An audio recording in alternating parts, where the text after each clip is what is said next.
반갑습니다. 26일 금요일 새벽 하나님께 올려드립니다. 함께 예배합니다. 찬양 부르십니다.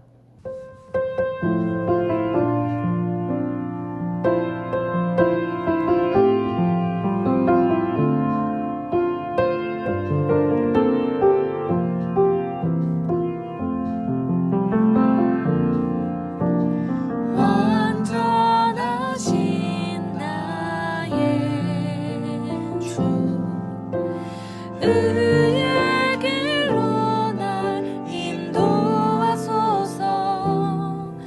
행하신 모든 일 주님의 영광 다 경배합니다.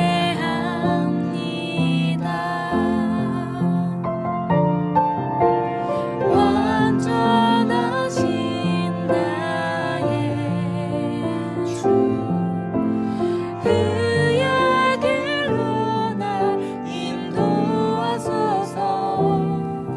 행하신 모든 일 주님의 영광 다 경배합니다.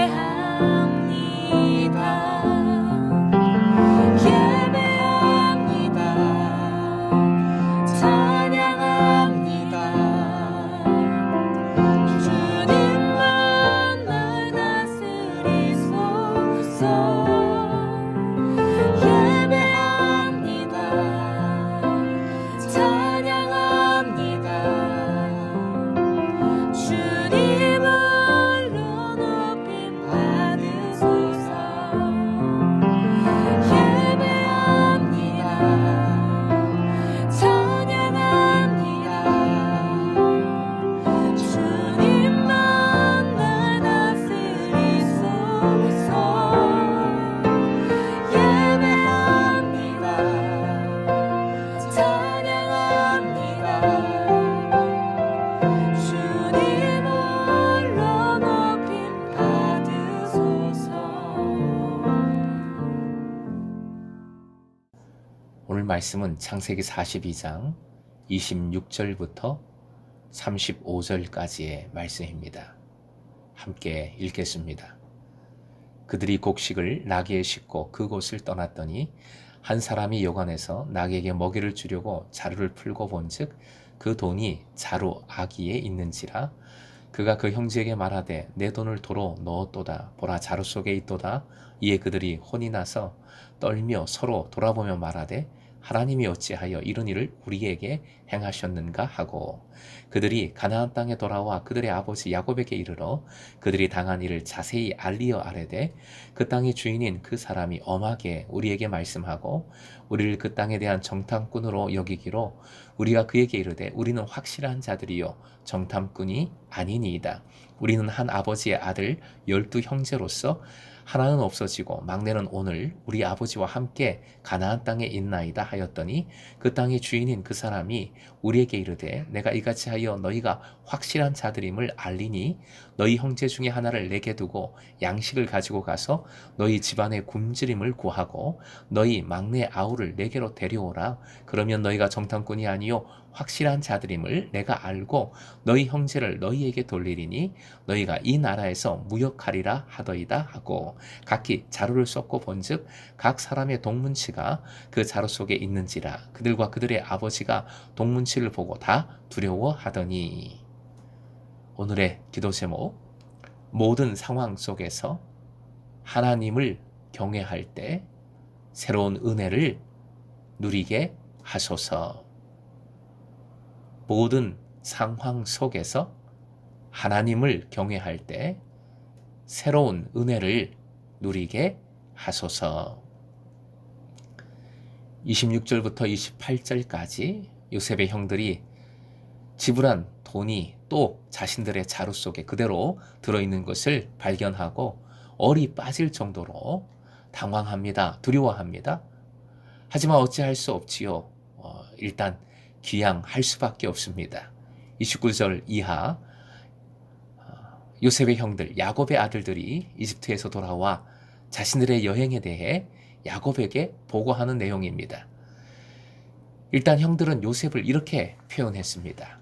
그 땅의 주인인 그 사람이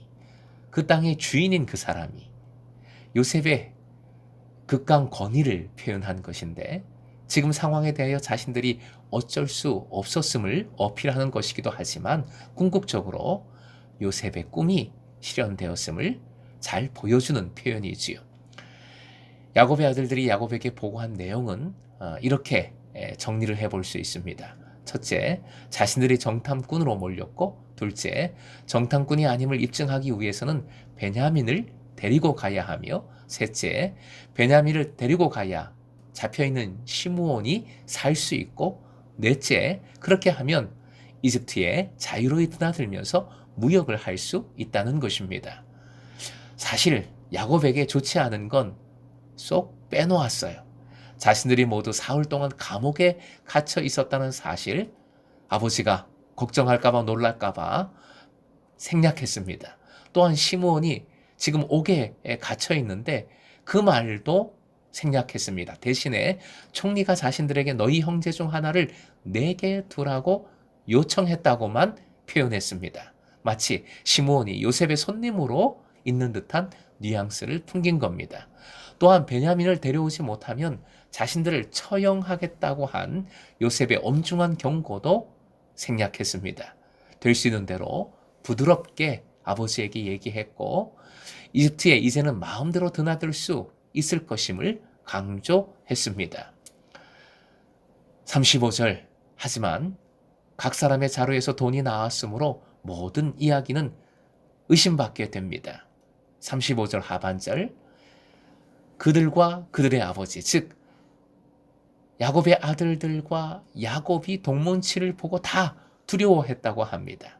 아버지 야곱이 돈을 보고 두려워한 것은 야곱의 아들들이 시몬을 팔았다는 끔찍한 생각 때문입니다. 차마 말도 꺼낼 수 없는 끔찍한 생각 때문에 두려워한 것이지요. 한편 야곱의 아들들이 다시 두려워한 것은 아버지로부터 신뢰를 얻지 못할 수 있다는 두려움과 함께 무엇보다 베냐민을 데려갈 수 없어서 시몬의 목숨을 잃게 할 수도 있다는 생각에 두려워했을 겁니다. 결국 야곱에게는 시몬이 이집트에 남게 된 것이 요셉을 잃은 일의 반복처럼 생각되었을 겁니다. 더구나 베냐민을 일부러 보내지 않았었는데 베냐민을 데려오라는 명령을 받았다는 것은 큰 두려움이었을 겁니다. 충격이었을 겁니다. 이 모든 것은 요셉이 의도한 것입니다. 오늘 말씀에서 중요한 것은 변화입니다. 형들의 변화, 야곱의 아들들의 변화. 그들은 자신들을 심판하기 위해 하나님께서 자기들에게 임하고 있다는 것을 느끼기 시작했습니다. 전에는 절대 그러지 않았지요. 요셉을 죽이고자 할 때, 요셉을 팔 때, 그 이후의 삶 속에서도 그러지 않았습니다. 28절, 돈을 발견한 형들의 고백을 보십시오. 화면 보시고 함께 읽겠습니다. 하나님이 어찌하여 이런 일을 우리에게 행하셨는가? 하나님이 어찌하여 이런 일을 행하셨는가? 요셉이 행했다는 것도 아니고 무슨 재수 없다거나 어떻게 이런 일이 일어났는가 서로 원망한 것도 아니고 하나님이 우리에게 어찌 일을 행하셨는가 라고 고백하고 있습니다. 형들은 모든 예기치 않은 사태를 자신들의 행위에 대한 하나님의 진노하심으로 보고 있는 겁니다. 하나님을 의식하고 두려워하기 시작한 것이지요. 경외함이란 두려움의 감정이지요. 하지만 경외함이란 멀리 도망하는 두려움의 감정이 아니라 더 가까이 가고 싶은 그런 마음입니다.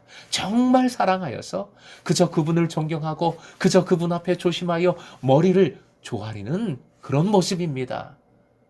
사랑하는 금성의 제자 여러분, 사람들에게는 신적 존재에 대한 두려움이 있습니다.